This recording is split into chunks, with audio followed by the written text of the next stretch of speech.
Halo teman-teman dan Pak Hafiz, jadi di sini saya akan mempresentasikan hasil tugas dari UAS semester 6 di kelas analis industri MA ya, karena kelasnya cuma satu bersama Pak Hafiz. Dan ini adalah materinya. Jadi di sini kami sekelas itu diminta untuk menganalisis dan membuat strategi nih untuk kedua perusahaan ini, yaitu Rasa IND yang bergerak di bidang F&B dan Voltison di mana teknologi dan EV electric vehicle. Nah, next saja. Nah, ya perkenalkan, nama saya Michael Leonardo dengan NIM 141220393. Biasa dipanggil Mike.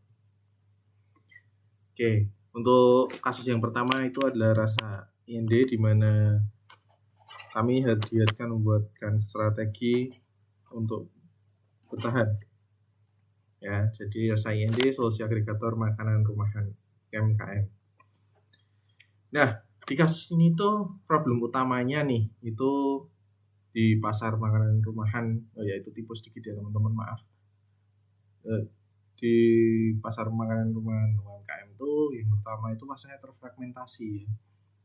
Jadi pasarnya itu nggak menentu lah strukturnya. Jadi 75.000 UMKM itu bisa berjuang sendiri gitu. Dan karena terfragmentasi sehingga persaingannya sangat sengit.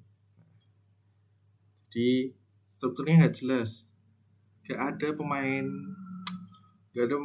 dominan, nggak ada pemain utamanya yang lebih besar lah situ. Kalau lebih besar paling ya cuma lebih sedikit lah.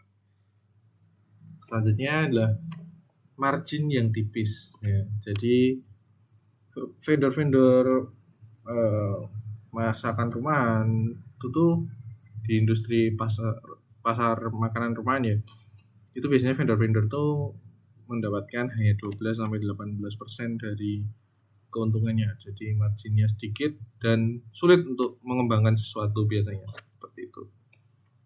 Nah, dari visinya saja Rasa IND ini itu adalah supermarket makanan rumahan. Nah, dengan visi yang dibawa ini ya, Rasa IND ini punya platform nih, punya aplikasi di mana ini merupakan platform agregator di mana UMKM itu berkumpul. Jadi para vendor ini berkumpul nih. Jadi Rasa Industri ini mengumpulkan UMKM masakan rumahan yang dimana nanti di platform tersebut si konsumen ini tinggal milih nih mau ambil yang mana, mau ambil yang seperti apa, sudah ada spesifikasinya sendiri. Nah, kemudian dengan visi tersebut Rasa Industri ini sudah melakukan standarisasi lah, higienis, enak, dan pengiriman standar. Nah, standarisasinya tentu juga menuntut kestabilan dari kehigienisan, rasanya enak, dan pengirimannya yang standar. Jadi bukan standarisasi biasa. Nah, dengan visi dan diusung dan kedua hal tadi ya ini, platform agregator dan standarisasi, itu jelas memberikan manfaat bagi konsumen dan vendor-vendor yang ada di dalamnya. Bagi konsumen, ya kalau mau pesan apapun, tinggal satu aplikasi, tinggal milih. Dan ada jaminannya higienis dengan standarisasi yang jelas dan terbuka. Dan rasanya pun juga stabil, relatif stabil, enak. Dan sudah dijanjikan dengan pengiriman yang terstandar, jadi orang lebih enak nih, bisa tepat waktu untuk apa-apa. Tuh. Kemudian bagi vendor sendiri yang ada di dalam Rasa Industri itu, ya bagi vendor UMKM masakan rumahan itu jelas dengan adanya aplikasi ini itu membuat UMKM ini jadi punya tempat untuk menjangkau pasar yang lebih luas dengan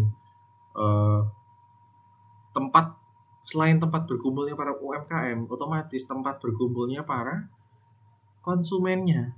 Jadi pasarnya lebih luas, orang akan lebih banyak yang tahu. Kemudian ada pelatihan gratis tentang aplikasinya ini, bagaimana cara mengoperasikannya, bagaimana mengembangkannya, bagaimana jika ada update seperti itu. Kemudian Rasa Industri ini juga memberikan modal dan sertifikasi ya. Sertifikasinya itu banyak ya, kalau di Indonesia ada sertifikasi halal, terus eh, terstandar, BPOM dan lain-lain. Ya. Kemudian dapatkan bantuan modal ya, cukup menyokong lah para UMKM, namanya aja UMKM ya, dananya belum tentu gede. Nah, mulai masuk ke strateginya. Nah, roadmap pasar industri menuju dominasi pasar. Bagaimana di sini bisa mendominasi pasar di pasar makanan rumah, masakan rumah. Ya, di fase pertama ini ya, si rasa inde ini atau industri itu harus merekrut setidaknya 500 vendor. Itu tujuannya biar semakin banyak yang ikut, semakin terlihat mana yang baik dan mana yang kurang. Nah, kemudian dari 500 vendor ini digabungkan ke aplikasi, yaitu dengan launch aplikasi dan training dasar. Membuat aplikasi, di launching, kemudian 500 vendor ini digabungkan, dibuatkan akun di aplikasi, kemudian diberi training nih, cara berdagang di sini, cara bermain di dalam aplikasi itu seperti apa, dan sifatnya seperti apa, sistem bayarannya seperti apa, seperti itu. Jadi lebih banyak, semakin luas lah pilihannya. Nah, kemudian fase kedua yaitu harus memulai ekspansi ke 10 kota, jadi bukan di satu kota asalnya saja, dan itu gunanya untuk memperluas pasar ya, jelas ke luar kota itu untuk mencari orang baru yang mungkin ada yang minatnya sama, dan pasti ada sih. Kemudian di fase kedua ini juga harus meluncurkan suatu produk lebih luxury lah di kelasnya, ya harus buat kelas luxury seperti ya rasa premium ya yang ada di slide tuh. Jadi rasa premium itu adalah kayak kategori untuk makanan masakan yang lebih premium lah, yang mau dipilih sama konsumen gitu. Jadi lebih terklasifikasi lah seperti itu. Nah, kemudian fase ketiga itu harus membuka dapur rasa, yang mana itu nanti membuka standar ya, dapur rasa itu harus seperti apa, seperti itu. Kemudian dan dapur rasa ini memberikan tips-tips ya mungkin depannya. Kemudian harus di fase ketiga ini bisa menguasai 20% pasar online, karena biar bisa menuju dominasi pasar. Tujuannya aja untuk mendominasi pasar. Karena tadi kondisinya adalah pasar UMKM masakan rumahan itu terfragmentasi, jadi kayak ya kesebar lah, nggak jelas gimana kondisinya, dan strukturnya pun nggak terbentuk dengan baik. Semuanya kurang lebih rata-rata sama lah kelasnya. Jadi sini harus bisa, rasa industri ini harus bisa mencapai 20% pasar online di dunia bidang bisnis masakan rumahan. Nah, kemudian how to reach-nya sudah ada nih tadi, fase 1, 2, 3. Nah, selanjutnya tentu dibutuhkan yang namanya dana untuk berkembang, untuk melakukan sesuatu itu di perusahaan itu jelas membutuhkan dana ya. Jadi dari mana nih revenue dari rasa IND atau industri ini ya? Itu jelas ada 3 kunci, ada 3 item utama di sini, yaitu komisi 18%. Jadi tiap anggota, tiap akun itu ketika terjadi transaksi, jadi rasa industri ini mengambil komisinya, haknya 18%. Tujuannya apa? Untuk mengembangkan, untuk mengumpulkan dana untuk dikembangkan lagi nanti mau bagaimana. Kemudian melalui iklan ya, bisa dengan kita mengiklankan produk-produk UMKM yang ada di sini, di rasa industri ini, untuk diiklankan sehingga ada biayanya, mungkin bisa dibikin agak miring biar lebih tertarik. Kemudian bisa membuka untuk seperti tadi ya, rasa premium tuh bisa menggunakan langganan vendor. Jadi biar bisa masuk kelas tersebut, si vendor ini harus berlangganan nih. Misalnya kayak 50.000 per bulan gitu, atau bisa juga untuk semuanya nih secara umum, semua vendor yang masuk itu diwajibkan membayarkan langganan. Jadi kayak Netflix gitulah sistemnya, sebulan 50.000 gitu. Kalau Netflix lebih mahal. Itu untuk revenue-nya dari situ. Nah, kemudian secara forecast ya kira-kira adalah pertumbuhan revenue-nya dengan melakukan strategi tersebut itu diharapkan di tahun 2025 dengan revenue-nya itu dari mulai menjadi 2,26 miliar rupiah dengan 500 vendor yang ada. Kemudian di tahun 2006 itu diharapkan bisa meningkat ya sekitar 4 miliar dengan pertumbuhan revenue-nya diharapkan 6,33 miliar dengan 1.200 vendor yang sudah tergabung nih. Nah, selanjutnya di tahun 2027 itu diharapkan bisa bertumbuh revenue-nya menjadi 17,7 miliar dengan 3.000 vendor bergabung di dalamnya.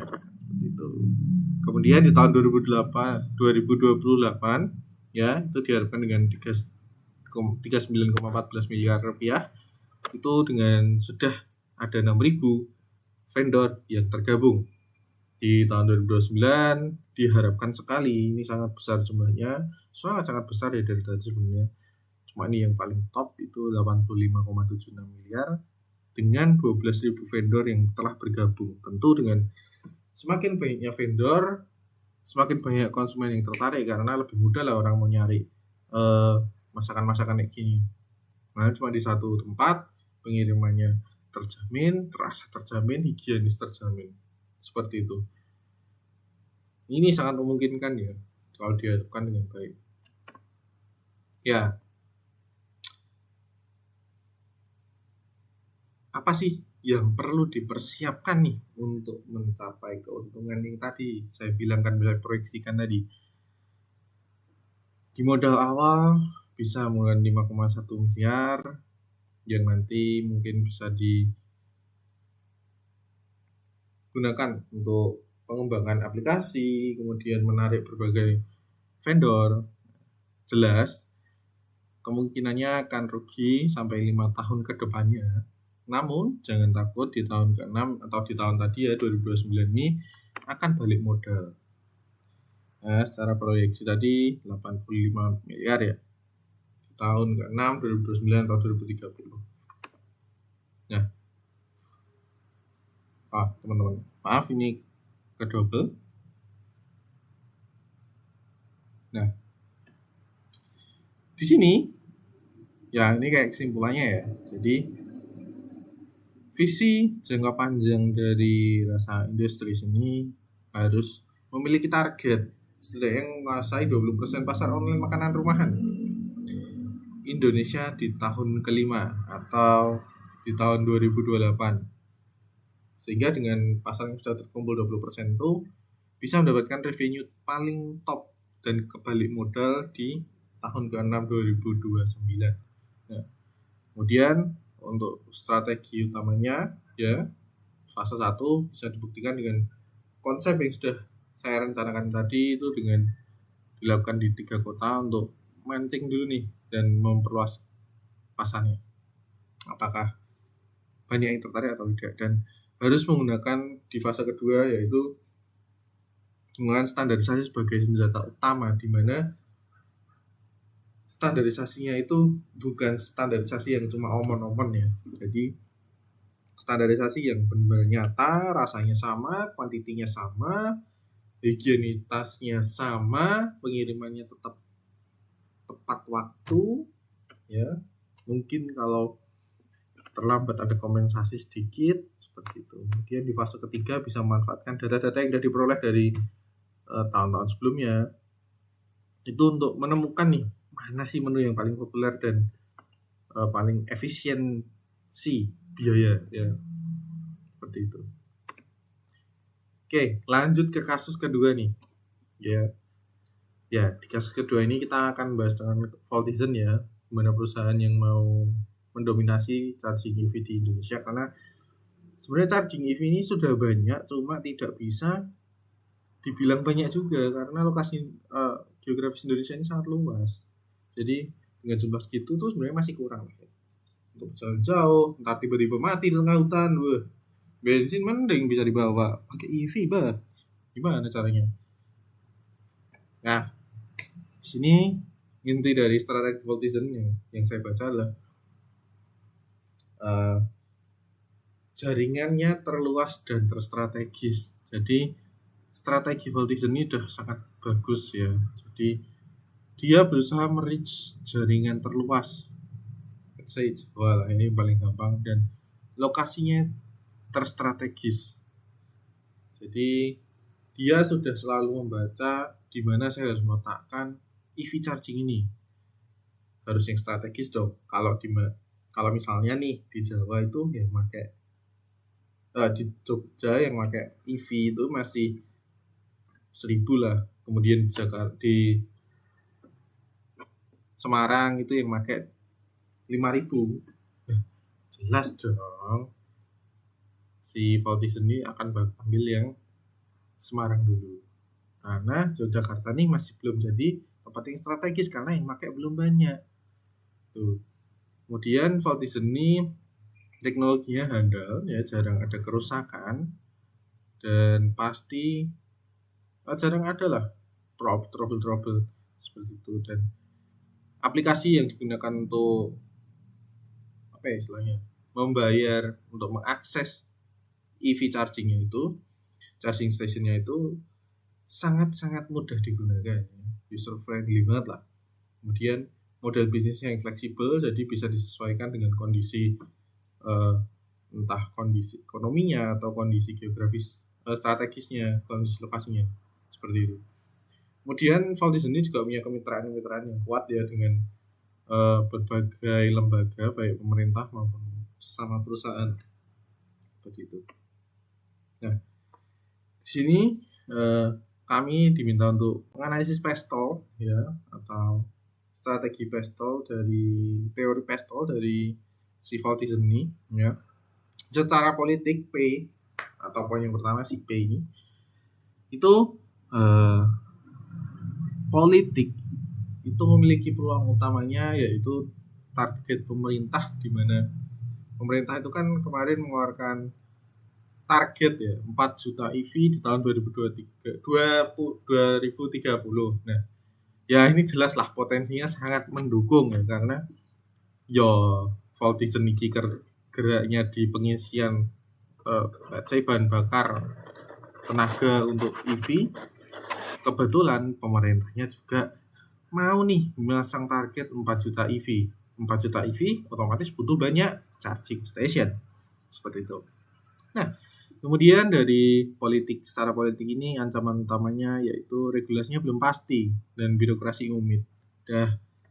Sebenarnya regulasi ini jelas ya, karena Indonesia ini kebiasaan nih kalau ada menteri baru itu pasti beda aturan. Bisa dilihat lah di dunia pendidikan kita, di menteri pendidikan kita banyak berubah ketika berubah menterinya ya. Jadi regulasinya masih belum pasti, walaupun pemerintah sudah memasang target 4 juta EV, belum tentu dilakukan. Kemudian birokrasi yang rumit ya, seperti pada umumnya di Indonesia ya, ini menjadi umum karena hampir seluruh birokrasi di Indonesia itu cukup rumit ya. Jadi bisa memakan banyak waktu pertama, bisa juga memakan banyak uang yang dibutuhkan untuk menyelesaikan masalah yang dihadapi perusahaan. Ya, tapi juga bisa kadang itu bisa cepat ketika bertemu dengan orang yang tepat. Ya, seperti itu. Nah, di politik ini strategi dari politician itu bagus ya, dia banyak melobi lembaga-lembaga pemerintahan, bangun relasi dengan pemerintah pusat juga dengan desain stasiun charging station yang modular lah, bisa dipasang, mudah pasang lah kalau nggak salah ya. Tuh. Jadi si politician ini nggak capek-capek untuk membangun revolusi relasi dengan pemerintah supaya ya kedepannya biar dipermudah lah urusan ini, seperti itu. Jadi udah punya istilah jahatnya adalah orang dalam. Nah, selanjutnya yang pertama itu ekonomi. Nah, ekonomi ini peluang utama dari PS. Kalau dari Horizon sendiri itu pertumbuhan EV itu sudah 234% dalam 2 tahun, cepat ya. Sehingga investor asing juga banyak, dana ESG juga banyak ya. Jadi dengan pertumbuhan 234 untuk jenis mobil baru, jenis barang yang cukup luxury ya, dalam 2 tahun tuh wow, itu sangat besar. Dan ini menjadi peluang utama lah masuk. Semakin banyak EV, semakin banyak charging station yang dibutuhkan. Nah, selanjutnya dengan peluang pasti ada yang namanya teman. Ya jelas inflasi, resesi, fluktuasi nilai tukar itu jelas berpengaruh. Apalagi belakangan ini nilai tukar rupiah itu cukup menakutkan ya, seperti itu. Dan mungkin inflasi ini bisa terjadi kapan aja karena kondisi ekonominya nggak stabil mungkin Indonesia sekarang ya, bisa dibilang ya, seperti itu. Nah, kemudian strategi dari Voltizen sendiri untuk permasalahan ekonomi ini ya, atau yang pertama dari Pesto itu mode harga yang dinamis, efisiensi operasional, dan kerjasama dengan pemasok lokal ya. Jadi harganya itu bisa menyesuaikan dengan kondisi ekonominya, mungkin ekonomi di lokasi tertentu, ekonomi negaranya, dan operasionalnya yang sangat efisien ya, mungkin bisa membawa dengan mengusung dengan self service seperti itu. Jadi tidak perlu yang namanya karyawan-karyawan lah. Selanjutnya S-nya cuma ada satu ya. S-nya yaitu sosial ya. Di sosial ini peluang utamanya adalah kesadaran lingkungan yang naik, mobilitas praktis. Nah, semakin terbukanya teknologi, semakin terbukanya mudahnya akses ke informasi, semakin banyak orang yang mulai peduli lingkungan. Walaupun kemarin ada sedikit perdebatan tentang lingkungan ya, tentang mengembalikan lingkungan ke kondisi semula, itu ditolak sama seorang anomali sih ya, saya nggak akan sebut namanya ya. Jadi kesadaran lingkungan tuh semakin tinggi karena masyarakat nih udah bisa akses nih informasi sebenarnya bumi kita kenapa sih, kenapa kok panas sih. Jadi masyarakat butuh untuk sadar dan akhirnya dia membuat itu menjadi suatu kebutuhan. Biar planetku, biar aku nggak kepanasan. Kalau kita mikir egonya ya biar nggak kepanasan, aku pakai ini aja biar hitung-hitung bantu nih lingkungan biar nggak semakin panas. Contohnya itu. Nah, kemudian ancaman yang utama ya di sosial ini itu green anxiety, charge di rumah, pemahaman EV rendah di desa. Nah, seperti yang saya katakan tadi, ketika berhenti tiba-tiba habis di tengah hutan, ya sudah mau gimana lagi ngecasnya, nggak ada tempat. Kalau pakai BBM kan masih bisa nih pesan dibawain nanti, ini dibawa pembangkit listriknya, nggak bisa. Jadi ancaman utamanya secara sosial tuh masih orang-orang masih anxiety ya dengan cara ini, karena ya belum ada yang bisa sampai sekali charging 2000 kilo, itu mah lebih murah dari bensin. Kemudian harus ngecas di rumah, otomatis listriknya harus dinaikkan voltasenya. Ya dengan harga yang cukup mahal ya mungkin. Kemudian pemahaman EV yang belum merata nih, terutama di desa. Karena ya kalau saya pribadi sih masih milih pakai kendaraan ber-BBM ya bahan bakarnya.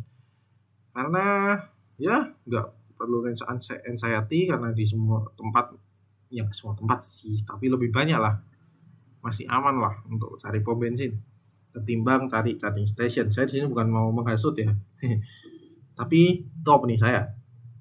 Nah, selanjutnya di permasalahan sosial ini nih, nah strategi Voltizen adalah melakukan edukasi publik ya, edukasi publik secara umum ke semua orang dengan jaringan yang luas dan memperkenalkan bahwa si aku Voltizen ini adalah produk yang handal. Jadi kita nggak usah takut nih ketika ada Voltizen, charging station Voltizen, dah kita pasti di mindset, wah itu udah pasti bisa dipakai, nggak ada error. Dia integrasi destinasi. Nah, akan untuk menangani anxiety ya ini, jadi integrasinya destinasi. Jadi lokasi-lokasinya ditaruh dengan sangat strategis. Ya, selanjutnya adalah teknologi ya, poin keempat ya, masih keempat di sini. Peluang utamanya si Voltizen ini sudah menggunakan charger yang cepat, smart grid, IoT, energi terbarukan, ya jelas energi terbarukan karena menggunakan baterai, bisa dicas dan nggak ada asapnya, nggak menggunakan bahan bakar ya, walaupun ujung-ujungnya dari pemerintah itu masang pembangkit listrik itu juga tenaganya dari fosil ya, nggak apa, setidaknya hitung-hitung lah nggak ada asapnya ketika dikeluarin. Ya walaupun asapnya malah di pembangkit ya, masalah itu. Kemudian di teknologi ini ancaman utamanya adalah kompetitor, jelas. Teknologi berkembang cepat, mudah dipelajari, sehingga kompetitornya semakin banyak. Kemudian biaya investasinya tinggi karena EV ini kan masih dibilang baru ya, jadi teknologi pilihannya masih sedikit, sehingga baru itu aja yang ada, sehingga harganya mahal untuk investasinya. Dan kompatibilitas, tidak semua mobil itu punya charging port yang sama ya. Jadi perlu diperhatikan nih jenis-jenisnya, mungkin ada yang beda, kayak misalnya Tesla sama Wuling, ya jauh dong. Tesla sama Wuling itu punya beda ya, atau Toyota mobilnya yang baru itu kemungkinan besar beda kapasitasnya, dan kemampuan untuk chargingnya juga mungkin beda-beda. Saya belum pernah nyoba untuk mobil listrik ya. Strategi Voltizen untuk menangani masalah teknologi ini ya, itu investasi di tech scalable ya. Jadi investasi di bidang teknologi secara luas biar bisa selalu berkembang nih, nggak ragu-ragu untuk berkembang. Kemudian mengembangkan platform digital yang kuat biar masyarakat nih atau konsumen itu lebih nyaman lah menggunakan aplikasi ya, seperti yang saya jelaskan tadi bahwa aplikasinya aplikasinya Voltizen ini user friendly ya tuh. Dan kolaborasi dengan tech provider lainnya ya. Jadi untuk misalnya dia mau mengembangkan tempat misalnya di kota lain tuh tidak melulu pembuatan dari charging stationnya ini tidak terlalu mahal lah, karena banyak lah kolaborasinya dengan tech provider lainnya. Kemudian memiliki standar keamanan ya, dengan charger cepat, smart grid dan IoT, jelas Voltizen selalu memberikan keamanannya biar nggak meledak ketika digunakan untuk charging ya. Yang meledak bukan mobilnya nggak apa-apa, mobil yang meledak selesai. Kemudian selanjutnya yaitu environmental ya, atau lingkungan. Di lingkungan ini jelas peluang utamanya ya, karena EV ini sangat tidak beremisi ya seharusnya ya. Jadi Voltizen ini punya peluang untuk mengurangi emisi di dunia ini, dan semakin kesini nih makin banyak orang pakai EV, dilihat-lihat walaupun masih ada anxiety tadi ya, range anxiety. Ya, bisa jadi peluang utama di dunia lingkungan. Kemudian ancamannya itu sumber listrik ya. Sumber listrik PLN masih menggunakan batu bara, masih menggunakan fosil, masih menggunakan dari alam. Belum terbarukan dari pembangkitnya. Jadi sebenarnya masih percuma sih bisa dibilang kalau di Indonesia ya. Kecuali kalau udah pakai pembangkit listrik tenaga surya, air, tidal, uap. Ya itulah. Tapi kan pemerintah masih cari cara gampang lah untuk dapetin listrik, mudah di mobilitas, mudah disebarkan tuh. Kemudian regulasinya ketat ya secara lingkungan, memang untuk lingkungan ini mulai ketat karena dari UN sendiri sudah banyak nih aturan-aturan untuk minimal untuk menjaga kondisi iklim dan kondisi lingkungan di dunia ini. Nah, strategi Voltizen untuk menangani masalah dan mendapatkan dan memasuki peluang utamanya yaitu Voltizen pakai PLN Green Energy Solar Panel ya. Memang PLN itu secara besarnya itu secara masifnya itu masih pakai pembangkit listrik tenaga batu bara ya dengan fosil seperti itu. Tapi PLN juga sudah berkembang nih untuk mengembangkan green energy dengan solar panelnya. Tuh. Jadi nggak ada lagi emisi yang dihasilkan dari charging station. Nah, desainnya ramah lingkungan ya jelas, yang namanya EV, yang namanya charging station ya jelas ramah lingkungan karena nggak ada tumpahan minyak, nggak ada buangan asap seperti itu. Ya, kemudian dengan kampanyenya yang charge green, itu jelas namanya mobil listrik pasti green seperti itu. Ya, charge green ini bisa mancing lah untuk masyarakat. Tadi kan sudah dibilang di sosial bahwa kesadaran akan lingkungan itu meningkat, naik. Nah, dengan ditambah kampanye charge green, masyarakat semakin wah, buat gua dukung, gua ikut ini nih. Gua beli EV, gua ngecas di Voltizen. Nah, proyeksi keuangan ya selama ada yang belum saya ganti rupanya. Oke, itu ada kelebihan sedikit. Oke, untuk proyeksi keuangan Voltizen dalam 5 tahun ya, proyeksinya, forecastingnya itu rasanya cuma ada 5 sampai 2029 saja, tapi ini kelebihan saya ngopinya. Saya bikinnya ya, karena dari bikin di Word terus pindah sini. Tuh. Nah, di tahun 2025 diharapkan bisa membuat 50 titik charging station dengan total pendapatannya 24,2 miliar ya. Kemudian penghasilan bersihnya yaitu EBITDA-nya itu adalah 12,3 miliar yang kalau secara manusiawi memang besar tapi worth it lah. Kemudian di 2026 itu bisa menambah titik station sebanyak 60 unit jadi 110 unit, yaitu dengan total pendapatannya diharapkan bisa 74,3 miliar dengan EBITDA-nya yaitu 15,8 miliar. Kemudian di tahun 2027 diharapkan bisa berkembang nih, lebih banyak lagi, nggak cuma 60 namanya tapi 132 dengan pendapatan 190 miliar ya. Dengan EBITDA-nya itu 19,2. Nah, di 2028 ini menjadi titik tengah nih untuk EBITDA. Nah, di mana titik stationnya ada 532 dengan pendapatan totalnya adalah 495,1 miliar dengan EBITDA-nya 0. Jadi nggak minus, nggak plus. Yang tadi itu yang dikurung itu minus ya teman-teman. Saya baru ingat ya di tahun 2029 nih. Setelah berkorban berdarah-darah, akhirnya 2029 nih dengan 1170 unit titik station charging station mendapatkan total pendapatannya 1.207,3 miliar atau 1 triliun 207 miliar 300 sekian rupiah.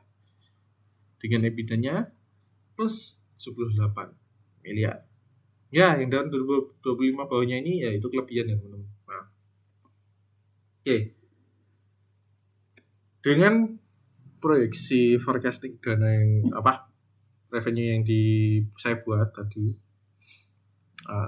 tentu membutuhkan modal untuk memulai segala hal, ya, terutama dalam hal ini. Di tahun pertama nih, si Voltizen bisa mendapatkan 120M targetnya dengan melalui pendanaan seed atau seri A plus pinjaman, ya. Jadi bisa membuka crowdfunding melalui seri A seperti itu.